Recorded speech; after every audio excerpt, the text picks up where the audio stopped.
Welcome to Medify. So let's start microbiology. In microbiology today we'll start enteric fever. Enteric fever is one of the most important topic for university examination in which the topic is important is typhoid fever. Enteric fever है mainly अपना typhoid fever ही अपन typhoid के around इसमें पूरा घूमते रहेंगे लेकिन पूरा typhoid खत्म करेंगे टाइफाइड कैसे होता है कहाँ से होता है कौन कौन सी इसकी एपिडेमियोलॉजी है कौन उसका पैथोजेनेसिस है सारी चीज़ें so let's start enteric fever. What is enteric fever? Enteric fever is a potentially fatal multi-system. याद रखना multi-system illness होती है ये. इसमें ऐसा नहीं कि सिर्फ हार्ट डैमेज होगा, सिर्फ तुम्हारा पैर डैमेज होगा, सिर्फ तुम्हारा हार्ट डैमेज होगा, सिर्फ तुम्हारा लीवर डैमेज होगा. मल्टी सिस्टम है, ठीक है. और होता किससे? Salmonella typhi and salmonella paratyphi A और बी दो होते हैं. पैराटाइफी अपने ए और बी. पैराटाइफी अपने इंडिया में कॉमन अभी नहीं है, हो रहा है. और जो सैल्मोनेला टाइफी है उसके उसके खिलाफ तो वैक्सीन आ गई है, ठीक है. Then we talk about clinical. जो क्लिनिकल क्लासिफिकेशन होता है दोनों के बीच में, जो टाइफाइडल सैल्मोनेला जो होती है उसमें होता है सैल्मोनेला टाइफी. जो टाइफाइडल सैल्मोनेला होती है उसका जो सीरोटाइप मतलब जो उसमें बैक्टीरिया होता है वो है तुम्हारा सैल्मोनेला टाइफी एंड सैल्मोनेला पेरिटाइफी. ये जो होती है रेस्ट्रिक्ट होती है किसमें? ह्यूमन में, मतलब ह्यूमन होस्ट में इफेक्ट करेगी या एनिमल पर इफेक्ट नहीं करती है, सिर्फ ह्यूमन होस्ट में इफेक्ट करती है, ठीक है. जिसमें ये ह्यूमन में एंटेरिक फीवर कॉज करेगी. और दूसरी बात करते हैं नॉन टाइफाइडल सैल्मोनेला. नॉन टाइफाइडल सैल्मोनेला आता है अपना एनटीएस. What is NTS? तो एनटीएस की अगर हम बात करें तो एनटीएस सीरोटाइप में ये वो वाली आती है जो कि अफेक्ट करती है एनिमल्स को, जैसे कि पिग्स हो गए, ठीक है, क्योंकि पिग से आती है पिग से. जो एनटीएस है ना, एंटी सीरोटाइप बोलते हैं इसको, नॉन टाइफाइडल सैल्मोनेला, जो कि पिग से आती है. इसका सोर्स पिग होता है, ठीक है. और ये जो होता है ये नॉर्मल ह्यूमन से अफेक्ट नहीं करती है, ये अफेक्ट करती है जो कि इम्यून कंप्रेस होते हैं, जैसे कि अपने इन्फेंट्स हो गए और एल्डर एज हो गए. इनके इम्यून कंप्रेस होते हैं तो नॉन टाइफाइडल सैल्मोनेला उनको इफेक्ट करता है बस. नॉर्मल ह्यूमन में कभी भी नॉन टाइफाइडल सैल्मोनेला अफेक्ट नहीं कर पाता. समझ में आया कि नहीं समझ में आया? The serotype can colonize intestine and the broad range. The animal including mammals, reptile and birds, ठीक है. Next talk about typhoidal salmonella. अब बात करते हैं नॉन टाइफाइडल की बात तो अपन करेंगे भी नहीं, बात करना है टाइफाइडल की. तो क्या करता है टाइफाइडल और क्या होता है? देखो, टाइफाइडल सैल्मोनेला में अपने अभी बात करिए अपन ने कि 3 स्ट्रेन्स होते हैं. एक होता है Salmonella typhi, Salmonella typhi, Salmonella paratyphi. Paratyphi में 2 होते हैं, पैराटाइफी में 2 होते हैं, ए एंड बी, ठीक है. तो ये भैया ये बात हो गई. अब बात करते हैं इनकी पैथोजेनेसिस की. तो पैथोजेनेसिस में क्या होता है? ये ट्रांसमिट होते हैं किससे? By oral routes. सबसे बात करेंगे ट्रांसमिशन की, ट्रांसमिट कैसा हुआ है. सो ट्रांसमिट हुए हैं, जस्ट सेकेंड, ओके, हाँ. सो ट्रांसमिट हुए हैं ओरल रूट से, ओरल रूट से ट्रांसमिट होते हैं. और तुम्हारे injection, oral route and injection by contaminated water and food, उससे ये अफेक्ट हुआ है. Then we talk about infective dose of Salmonella. Salmonella का इन्फेक्टिव डोज कितना होता है? तो याद रखना साल्मोनेला कंसेंट्रेशन अगर 10⁻³ टू 10⁻⁶ अगर हो जाती है, मतलब अपनी बॉडी के अंदर सैल्मोनेला 10⁻³ से लेकर 10⁻⁶ बेसिलाई तक आ जाते हैं, तो उसका एक ऑप्टिमम लेवल होती है ताकि भैया कॉज कर सकता है. और कॉज कैसे करेगा? तो याद रखना Salmonella has higher than of Shigella. Shigella virus से ज़्यादा या शिगेला बैक्टीरिया से ज़्यादा इसका कंसंट्रेशन रहती है. Then risk factor. So risk factor is stomach acidity और जीआईटी सप्रेशन. स्टमक एसिडिटी कम हो जाएगी, स्टमक एसिडिटी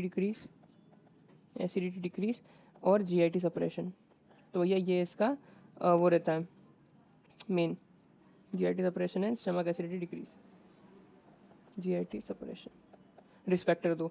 देन इसकी जो एंट्री होती है कहाँ से? ये इट कुछ नहीं है, याद रखना इट कुछ नहीं है, हाँ. Entry through cells, M cells. इसकी एंट्री होती है एम सेल्स. अभी एम सेल्स कहाँ होते हैं? M cells is intestinal mucosal cell. Intestinal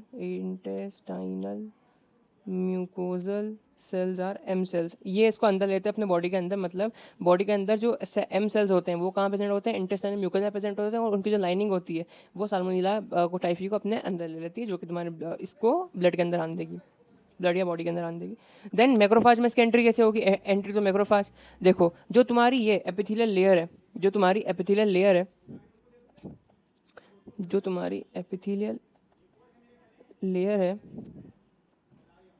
वो रीच होती है सब म्यूकोसा पे, ठीक है, सब म्यूकोसा. जहाँ पे ये क्या होता है देखो बताता हूँ. ये तुम्हारा ब्लड वेसल है, ब्लड वेसल में क्या होगा? इंटिमा, ठीक है. देन सब एंडोथीलियम यहाँ होती है, सब एंडोथीलियम. और यहाँ पे तुम्हारी दूसरी लेयर आ जाती है which is median adventitia. 3 layer होती है अपनी वेसल्स की. इसको अच्छे से बना देता हूँ. फॉर सपोज ये तुम्हारी ब्लड वेसल है, ठीक है. ये तुम्हारी एंडोथीलियम, और सबसे अंदर की लेयर विच इज इंडिमा, ठीक है। इनिडिमा के बाद में आती है अपनी सब एंडोथीलियम, सब एंडोथीलियम के वहाँ यहाँ से और यहाँ तक आती है अपनी मीडिया, मीडिया के भर होती है एडवेंटिशिया, ठीक है। Tunica intima, tunica media, tunica adventitia. So यहाँ पे प्रेजेंट होती है सब एंडोथीलियल स्पेस है, यहाँ प्रेजेंट होते हैं मैक्रोफाजेस, क्या प्रेजेंट होते हैं, मैक्रोफाज प्रेजेंट होते हैं।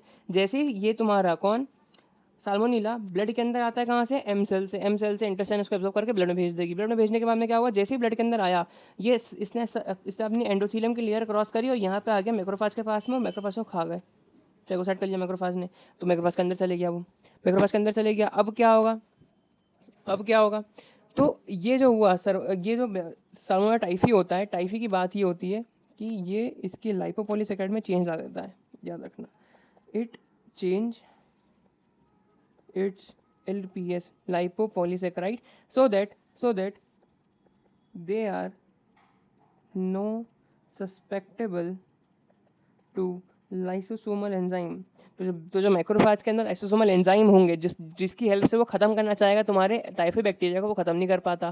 क्यों खत्म नहीं कर पाता, because Salmonella typhi are make changes in the lipopolysaccharide which make them unsusceptible to the lysosomal enzymes, ठीक है, which make unsusceptible to the lysosomal enzymes।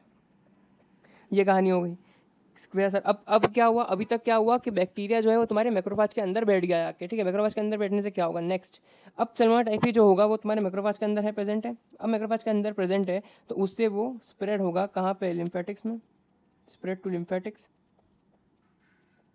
जिससे वो वापस जाएगा ब्लड स्ट्रीम के अंदर, और तुम्हारे इसको बोलते हैं प्राइमरी बैक्टीरियमिया। प्राइमरी बैक्टीरियमिया हो गया, तुम्हारे ब्लड स्ट्रीम में चले गया, ब्लड स्ट्रीम में चले गया लिम्फेटिक के थ्रू, क्योंकि पहले कहाँ था, इंटेस्टाइन में, इंटेस्टाइन से कहाँ आया, ब्लड में, ब्लड में से ब्लड से एंडोथीलियम क्रॉस करी, वो गया कहाँ पे, अपने मैक्रोफाज कहाँ पे, मैक्रोफाज के अंदर सर्वाइव करा, वो मैक्रोफाज हो जाएगा लिम्फेटिक्स में, लिम्फेटिक्स से हो गया ब्लड में। अब क्या होगा, अब होगा स्प्रेड।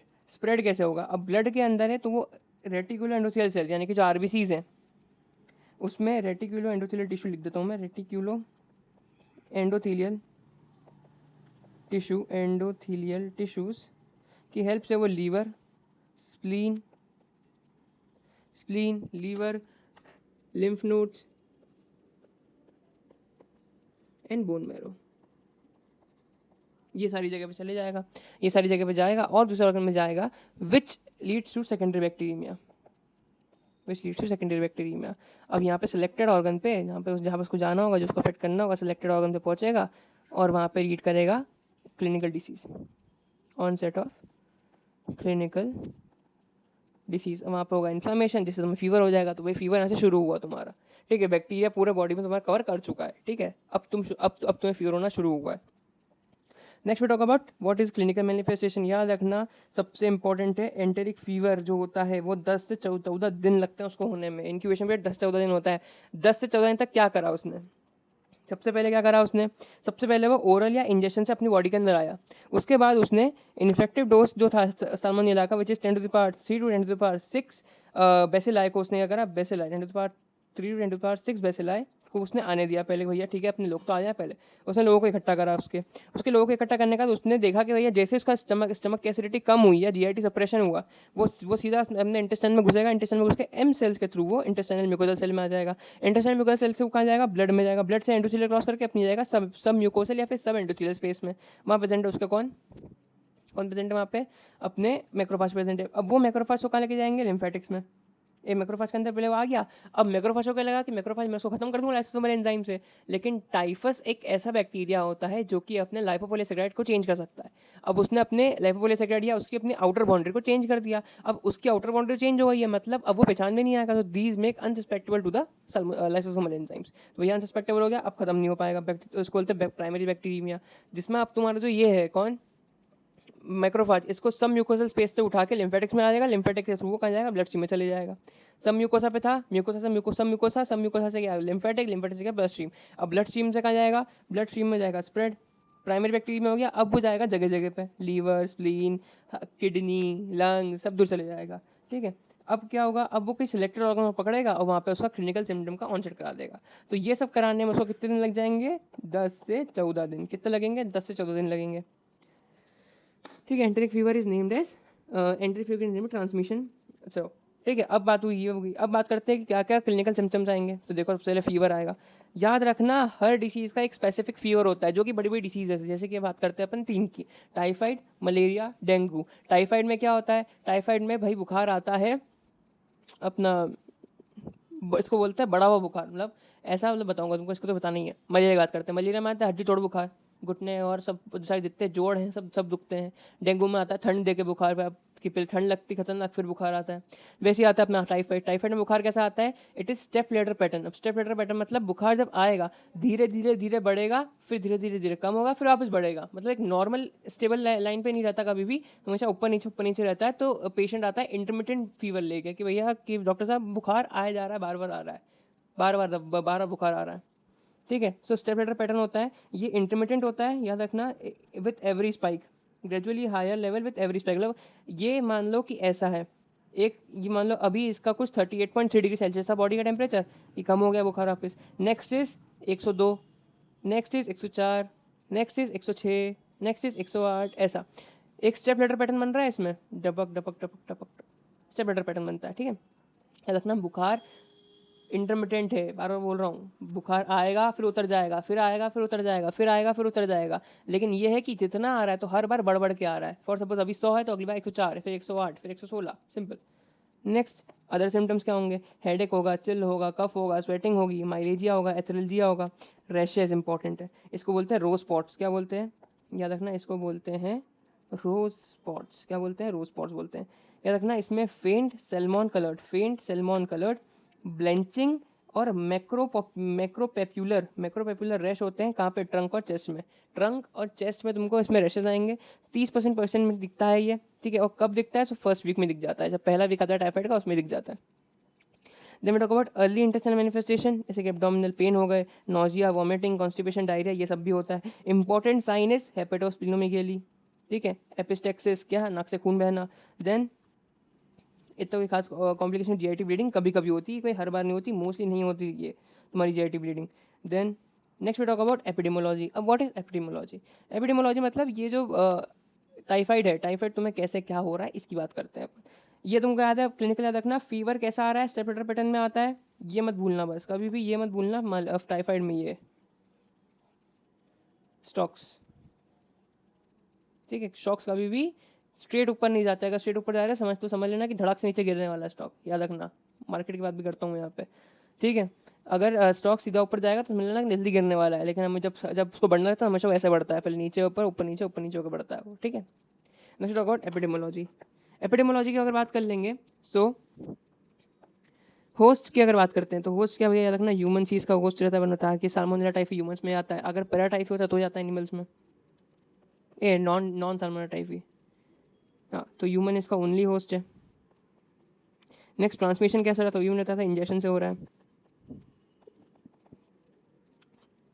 लोकेलिटी और age, more common in urban, more common in urban. Urban में क्यों कॉमन हो रहा है, क्योंकि अर्बन में क्या होता, तुम भले ये बोलो कि अर्बन में सेफ्टी, वो क्या बोलते हैं, स्वच्छता वच्छता सब कुछ सही साठ रहती है, लेकिन पानी और यूज़ करने का तरीका और साफ सफाई नहीं रहती, क्लीनलीनेस नहीं, हाइजीन नहीं रहती, हाइजीन अनहाइजीनिक जो होता है ना खाना, उसमें क्लीनलीनेस की बात नहीं कर रहे।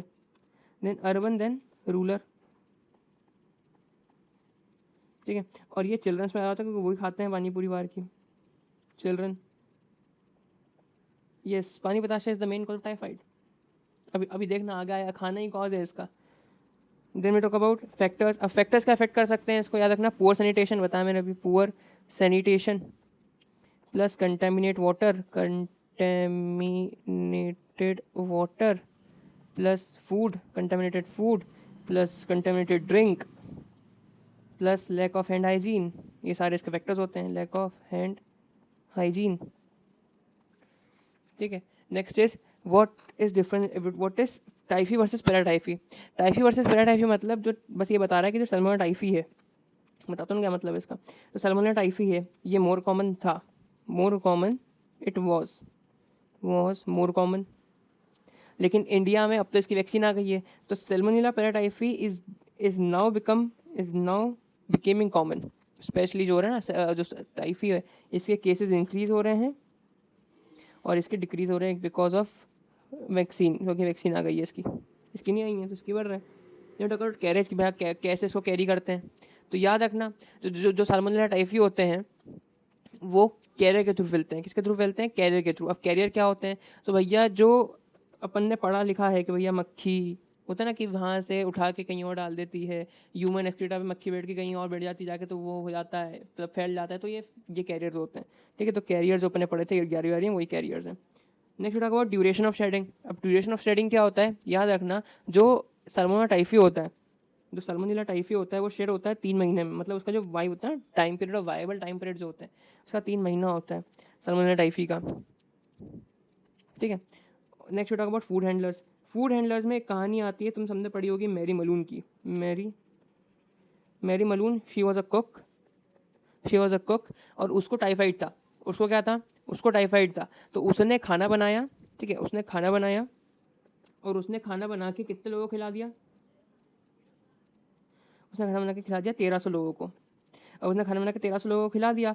अब 1300 के 1300 लोगों को हो गया टाइफाइड। दैट्स वाई मैरी मलून का तब से नाम पड़ गया था टाइफाइड मलून, या टाइफाइड मैरी। क्या पड़ गया था? Typhoid Mary. इंपॉर्टेंट क्या है कि उसने कितने लोगों को खाना खिलाया था? 1300 लोगों को खाना खिलाया था, और क्या फैलाया था? टाइफाइड फैला दिया था। ठीक है, तो this is epidemiology. Epidemiology is what, कि भैया होस्ट ह्यूमन ओनली रहेगा। ट्रांसमिशन देखेंगे तो इंडस्ट्रियल रहता है। लोकेलिटी देखेंगे तो मोर कॉमन होता है अर्बन में देन रूरल, और चिल्ड्रन और ओल्ड एज में ज़्यादा होता है। देन वेक्टर की बात करेंगे तो poor sanitation, contaminated food, water and drink, then lack of hand hygiene, इसका हो गया अपना factors. Then typhus versus paratyphi, तो मोर कॉमन जो होती है वो टाइफी था। पहले पहले टाइफी था मोर कॉमन, लेकिन अब वैक्सीन बन गई तो डिक्रीज हो गया।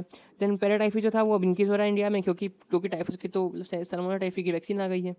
देन कैरियर्स कराते हैं। ड्यूरेशन ऑफ शेडिंग 3 महीने की रहती है। फूड हैंडलर्स, मैरी मेलोन की कहानी याद रखना, 1300 लोगों को खाना खिलाया था। Then we talk about laboratory diagnosis. अब लैब डायग्नोसिस में क्या पढ़ोगे तो सुनो, स्पेसिमेन कौन कौन से लेंगे तो याद रखना इसके वीक के हिसाब से, वीक के हिसाब से इसका अलग अलग पड़ता है। फॉर सपोज कि बुखार आ रहा है तुमको 3 दिन से, फॉर सपोज बुखार आ रहा है तुमको 3 दिन से, तुमने पैरासीटामोल खा ली लेकिन तुमको बुखार उतर गया लेकिन वापस आ गया। ठीक है, तो तुम डॉक्टर के पास आए, डॉक्टर बोले डॉक्टर साहब 3 दिन से बुखार आ रहा है, क्या करना है? डॉक्टर बोलेगा ब्लड कल्चर करा ले, बोन मेरो एग्जामिनेशन या बोन मेरो और डिओर्डिनल एस्पायरेट करा ले। ठीक है, बोन मेरो एस्पायरेट करा ले या ब्लड कल्चर करा ले। अगर तुम डॉक्टर के पास आओगे, बोलोगे भैया हमको 2 हफ्ते से बुखार आ रहा है, तो क्या करोगे? डॉक्टर बोलेगा भैया सीरम स्पेसिमेन दे दे, for Widal test serum specimen दे दे।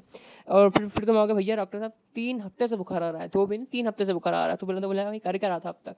फिर यहाँ आएगा, बोलेगा यूरिन और स्टूल कल्चर करा ले, यूरिन और स्टूल कल्चर करा ले। तो याद रखना पहले हफ्ते में क्या कराओगे? ब्लड कल्चर कराओगे। दूसरे हफ्ते में क्या कराओगे? सीरम स्पेसिमेन से विडाल टेस्ट कराओगे। थर्ड और तीसरे चौथे हफ्ते में क्या कराओगे? यूरिन और स्टूल सैंपल कराओगे, या यूरिन और स्टूल टेस्ट कराओगे। पहले हफ्ते में ब्लड कल्चर, दूसरे हफ्ते में विडाल टेस्ट, तीसरे हफ्ते में यूरिन और स्टूल सैंपल्स या stool examination. Then we talk about blood culture. अब ब्लड कल्चर में कैसे क्या होगा इसका? जो ब्लड कल्चर होता है वो एक आइडियल मेथड होती है डायग्नोसिस की in the first week of fever.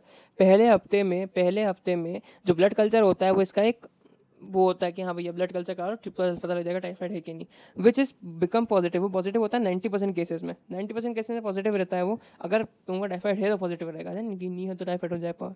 ठीक है, देयर आफ्टर पॉजिटिवली डिक्लाइन, और फिर बाद में पॉजिटिवली डिक्लाइन हो जाती है 75% के लिए इन सेकेंड वीक। अच्छा, इसीलिए बोल रहा है, इसमें ये बोल रहा है कि पहले हफ्ते में 90% पॉजिटिव टेस्ट देता है, अगर मुझे टाइफाइड होगा तो पता लग जाएगा 90%। देन सेकंड हफ्ते में यही 75% पे गिर जाता है इसका रेट, और तीसरे हफ्ते में यही रेट गिर जाता है 60% पे। इसलिए अपन ने टेस्ट भी चेंज कर दिया। फॉर सेकंड हफ्ता अपन कराते हैं विडाल, एंड थर्ड हफ्ता कराते हैं यूरिन और stool culture. Next we talk about Widal test. Widal से पहले एक चीज़ सुनना, विडाल से पहले एक पेज जोड़ देता हूँ, मैं तुमको एक चीज़ बता देता हूँ। सुनो, ये अपन कौन कौन सा ब्लड कल्चर कराते हैं ये इंपॉर्टेंट है, तो याद रखना कल्चर अपन कराते हैं DCA। DCA stands for deoxy chelate या कोलेट सिट्रेट अगार। कौन सा DCA कराएंगे? DCA इस पर डीऑक्सी कोलेट सिट्रेट अगार का टेस्ट देते हैं अपन इसमें। साथ ही साथ इसकी ब्लड कल्चर की बॉटल होती है, वो बॉटल्स अपन दे देते हैं, ब्लड कल्चर बॉटल्स देते हैं अपन ऑटोमेटेड कल्चर्स में। वो भी कौन सा? बैक टी और अलर्ट में, बैक टी एंड अलर्ट। ठीक है, और इसकी कॉलोनीज देखते हैं ना, कॉलोनी अपीयरेंस किस में होती है? तो कॉलोनी अपीयरेंस होती है मैकोंकी अगार में, मैकोंकी अगार। ग्रीन कलर कॉलोनी अपीयर होती है इसकी, याद रखना, मैकोंकी अगार ग्रीन कॉलोनी अपीयर होती है इसकी, मैकोंकी अगार। और इसी के साथ में याद रखना एक विल्सन ब्लेयर भी होता है, स्पेशल इसका होता है विल्सन ब्लेयर। तो ये हो गया तुम्हारे टेस्ट। देन वी टॉक एक और टेस्ट होता है which is SAT। SAT is for slide agglutination test. ये टेस्ट जो होता है ये स्पेसिफिक हर एक स्ट्रेन्स के लिए होता है, जैसे कि टाइफाइड मतलब Salmonella typhi, Salmonella typhi, Salmonella paratyphi, Salmonella paratyphi A and Salmonella paratyphi B. तो भैया ये एक स्पेसिफिक स्ट्रेन्स के लिए होता है। For Salmonella typhi A there is O9 antisera. O9 antisera का अपन इसमें डालते हैं एंटीसीरा और अपने को मिल जाता है agglutinated O9 antisera. Then salmonella paratyphi A is agglutinated. Agglutinate किस पे होता है ये O2 एंटीसीरा। एंड जो साल्मोनेला पैराटाइफी बी रहता है ये एग्लूटिनेट होता है O4 एंटीसीरा पे। याद रखना ये है स्लाइड एग्लूटिनेशन टेस्ट। इसमें याद रखने का होता है कि भैया तुम्हारा हर एक के लिए स्पेसिफिक एंटीसीराज हैं। ए के साल्मोनेला के लिए एंटीसीरा है O9 एंटीसीरा, पैराटाइफी ए के लिए होता है O2 एंटीसीरा और पैराटाइफी बी के लिए होता है O4 antisera. Next is Widal test. अब सुनो भैया, विडाल की कहानी बहुत लंबी कहानी है। विडाल की कहानी ये कहती है कि ये टेस्ट इंडिकेट करता है 2 से 3 हफ्ते में। पहली बात कब इंडिकेट करता है? तो 2 से 3 हफ्ते के बाद में इसको टेस्ट कराना चाहिए। 2 से 3 हफ्ते के बाद में टेस्ट कराना चाहिए। दिन में टॉक की एंटीजन कौन से यूज होते हैं? तो याद रखना सबसे पहले O एंटीजन इस्तेमाल होगा तुम्हारे साल्मोनेला टाइफी के लिए। देन H एंटीजन होगा तुम्हारे किसके लिए? Salmonella typhi. याद रखना साल्मोनेला टाइफी के 2 स्ट्रेन होते हैं। ये बता रहा है कि साल्मोनेला टाइफी के 2 स्ट्रेन हैं, एक है TO एक है TH, एक है TO एक है TH। यही पैराटाइफी की बात करें तो पैराटाइफी में भी 2 स्ट्रेन होंगे, एक होगा AH और एक होगा BH, क्योंकि H तो कॉमन है। ठीक है, तो H antigen for salmonella paratyphi A है, so it is AH antigen, और H antigen for salmonella paratyphi B which is BH antigen. तो कितने टेस्ट कराने हैं? 4 कराते हैं। विडाल में कितने टेस्ट होंगे? 4 टेस्ट होंगे, एक TO के लिए, TH के लिए, AH के लिए और BH के लिए। TO और TH दोनों में से कोई पॉजिटिव आ जाए तो कौन सा एंटीजन है? Salmonella typhi. अगर BH आ जाए तो साल्मोनेला पैराटाइफी B, AH आ जाए तो salmonella paratyphi A। Next we talk about the नीचे yes. Then we talk about with the 4 different salmonella antigen TO and TH, AH and BH, the test tubes are incubated in water broth। Test tube को मैंने लेंगे, उसको incubate करेंगे। कब incubate करेंगे? 30 degree Celsius पे incubate करेंगे 24 घंटे के लिए। रिजल्ट क्या दिखेगा? रिजल्ट अपन देखेंगे कौन के मिरर पे और क्या देखेंगे सुनो। एक बटन और मार्ट रखना, एक बटन और मार्ट शेप। मार्ट क्या होता है देखो बताता हूँ मैं। ये रहा, ये दिख रहा है ना, ये ऐसा ये जमा हुआ, ये होता है मार्ट। और ये देखो हल्का हल्का ना इसके ऊपर ऐसा फॉर्मेशन हो रही है। अब हल्की हल्की फॉर्मेशन दिख रही है, ये वाली ऊपर आ रहा है और यहाँ देखो अलग ही गोला बन गया। This is button, this is what button, and this is mart. इधर नीचे देखो टक टक टक टक टक टक टक, और यहाँ देखो अलग सा गोला बन गया। यहाँ पे भी गोला दिखेगा तुमको इसमें, ये वाले में हल्का हल्का। अब बात करते हैं ये गोला क्या है और ये मार्ट क्या है। तो देखो नीचे जहाँ अपन पढ़ रहे थे वही पढ़ो वापस। Corresponding antibody present then an agglutination the reaction will occur leading to the formation of mat. मतलब जब तुम्हारा एग्लूटिनेशन रिएक्शन हो रहा है तब अपन देखते हैं मार्ट फॉर्मेशन हो जाएगा। और अगर एंटीबॉडी एब्सेंट है तो बटन फॉर्मेशन मिलेगी। अगर एंटीबॉडी नहीं है सीरम में, अगर एंटीबॉडी नहीं है तुम्हें बटन फॉर्मेशन मिलेगा। अब सुनो बात क्या है। अगर ओ एंटीबॉडी प्रेजेंट है तो चौकी क्लम्प मिलेगा। और यहीं अगर H एंटीबॉडी प्रेजेंट है तो वुलन क्लम्प मिलेगा। क्या मिलेगा? वुलन क्लम्प मिलेगा। अब अपने को क्या करना है, कैसे करना है। अगर H एंटीबॉडी है तो टाइटर होना चाहिए 1:200 से ज़्यादा। अब ये देखो 1:200 से ज़्यादा क्या होता है। अब हो रहा है कि H एंटीजन के लिए टाइटर क्या है? 1:200 से ज़्यादा। 20, 40, 80, 160, मेरे पास 200 से ज़्यादा 320। अब देखो यहाँ पे क्या दिखेगा मेरे को? वुलन। देखो यहाँ पे जो अपीयरेंस होनी चाहिए नीचे वो कैसे होनी चाहिए? Woollen ball appearance. और यहीं अगर ऊपर याद करूँगा तो यहाँ होता है 100 का। तो 100 में क्या दिखना चाहिए? वो चौकी क्लम्प दिखना चाहिए, चौकी क्लम्प। ये देखो चौकी क्लम्प दिख रहा है मेरे को यहाँ पे। 80 का 100 आएगा तो 160 आएगा, तो 100 के ऊपर देखो चौकी क्लम्प दिख रहा है। दिस इज चौकी clump and this is what? Woollen ball. समझ में आया सिग्निफिकेंट क्या है? ये सिग्निफिकेंट है सर भैया 100 से कम होना चाहिए तुम्हारे ओ एंटीबॉडी में और 200 से ज़्यादा होना चाहिए तुम्हारे H एंटीबॉडी में। H एंटीबॉडी 1:200 से ज़्यादा। ओ एंटीबॉडी 1:100 से ज़्यादा। नेक्स्ट होगा इंटरप्रिटेशन, जो रिजल्ट होगा उसको इंटरप्रेट करेंगे कैसे, salmonella typhi infection, antibody TO and TH antigen raise. अगर एंटीबॉडी टीओ और टीएच रेज है तो साल्मोनेला टाइफी का इन्फेक्शन है। यहीं अगर टीओ और एएच है, यहीं अगर टीओ और एएच है तो पैराटाइफी ए का इन्फेक्शन है। अगर टीओ और बीएच है तो पैराटाइफी बी का इन्फेक्शन है। यही बताना है, सिंपल। फॉल्स नेगेटिव क्या होता है, फॉल्स बताया मैंने, फॉल्स नेगेटिव फर्स्ट वीक में फॉल्स नेगेटिव निकल जाता है। फर्स्ट वीक में क्या होता है, फॉल्स नेगेटिव निकल जाता है। देन वो इतना इंपॉर्टेंट, इसका में इतनी पढ़ना है। ये याद रखना, ये कौन सा अपीयरेंस है, वुलन बॉल अपीयरेंस, और ये वाला कौन सा अपीयरेंस है, वुलन बॉल, ये नहीं है, ये वाला है वुलन बॉल अपीयरेंस, और ये कौन सा है, चौकी क्लम्प अपीयरेंस। टीओ और बीएच, टीओ और टीएच फॉर्मेशन अगर पॉजिटिव है तो क्या होगा, साल्मोनेला टाइफी इन्फेक्शन। टीओ और एएच फॉर्मेशन मिलेगा तो साल्मोनेला पैराटाइफी ए। टीओ और बीएच मिलेगा तो salmonella paratyphi B. Next about treatment. Treatment की अगर बात करें तो सुनो, इसमें ड्रग्स कौन कौन सी होती है ट्रीटमेंट के लिए। ट्रीटमेंट के लिए होती है, इसका एक एम्फेरिकल ड्रग होती है या empirical treatment. Empirical treatment is what, ceftriaxone, ceftriaxone या तुमको जो उसको प्रोनाउंस करना है, कैफ्ट्रियाक्सोन। अब क्या हुआ, कैफ्ट्रियाक्सोन के कारण, कैफ्टेरिया जोन के कारण जो साल्मोनेला टाइफी है वो रेजिस्टेंट हो गया इसके कारण, ठीक है, इससे रेजिस्टेंट हो गया। तो अपन ने एक और ड्रग निकाली which is what, which is azithromycin. Azithromycin निकाली। अगर रेजिस्टेंट केस है किसका, कैफ्टेरियाक्सोन का, तो अपन क्या देंगे इसको, एजिथ्रोमाइसिन देंगे, ठीक है। और इसमें एक एडवांटेज भी है, जो ये तुम्हारी कैफ्टेरियाक्सोन है, कैफ्टेरियाक्सोन को देना पड़ता है 1 to 2 ग्राम पर डे 15 से 20 दिन के लिए, तब जाकर आदमी ठीक होता है। एजिथ्रोमाइसिन में ये ठीक हो जाता है 5 दिन में ही।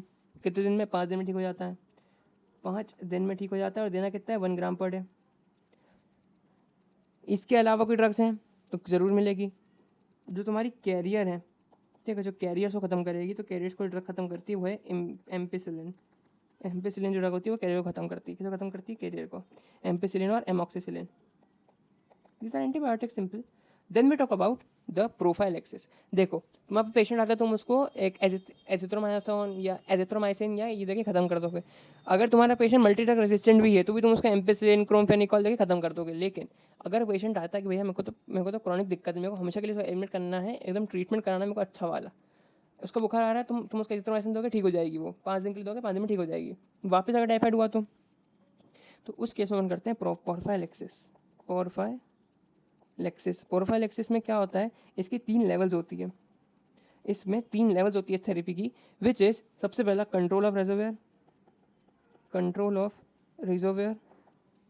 Next is sanitation measures, and third is vaccine. देखो, अगर किसी को बुखार है तो उसको वैक्सीन देंगे नहीं उस टाइम पे अपन, है ना। तो क्या करेंगे बताओ, सबसे पहले आता है कंट्रोल ऑफ केसेस। अब केस कैसे कंट्रोल करें, सो बाय अर्लियर डायग्नोसिस अपन इसका फॉलोअप कराते रहेंगे बाय अर्ली डायग्नोसिस, ठीक है, प्लस इफेक्टिव ट्रीटमेंट शुरू कराएंगे इसका, ताकि जो रेजोवियर है, जो तुम्हारा मैक्रोफाज में जा रहा है, हमारा साल्मोनेला टाइफी, जो तुम्हारा मैक्रोफाज अब सब म्यूकोसा से तुम्हारे लिम्फेटिक्स में जा रहा है, वो उसी स्टेज पे रुक जाए, ठीक है। तो इफेक्टिव ट्रीटमेंट।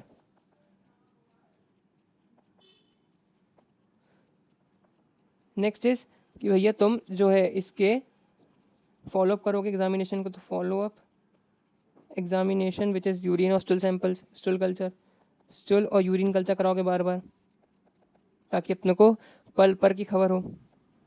स्टूल कल्चर कराओगे, ठीक है। Then next is sanitation measures. अब सैनिटेशन मेजर्स क्या होंगे, सबसे पहला drinking water protection and purification of drinking water. बोलेंगे भैया आर का पानी पिया, आर नहीं तो पानी गर्म करके पियो घर पे, ड्रिंकिंग वाटर।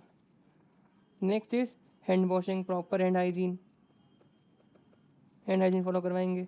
तीसरे नंबर पे आता है promotion of food hygiene, promote food hygiene, मेरा खाना ढंग का खा।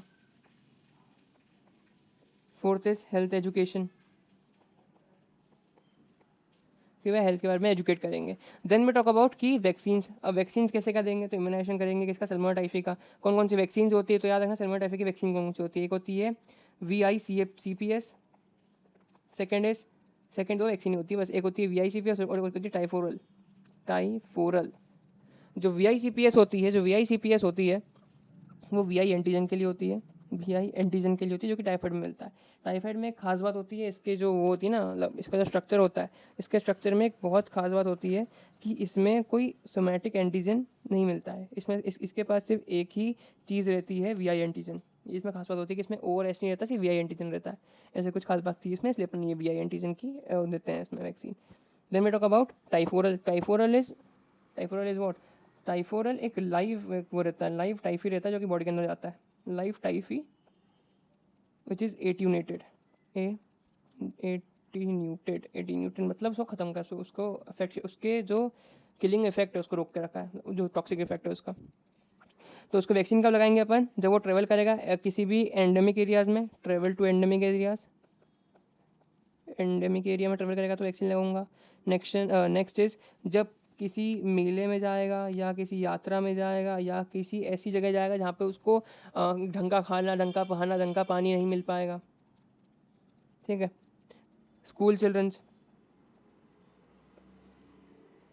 इनमें लगाऊंगा, ठीक है। तो भैया ये तुम्हारा का प्रोफाइलैक्सिस, जिसमें तुम्हारा सबसे पहले कंट्रोल करो, उसके बाद सैनिटेशन मेथड बताओ, देन उसको वैक्सीन लगा दो, खत्म। नेक्स्ट। धन्यवाद आपका, आप यहाँ तक आए अपने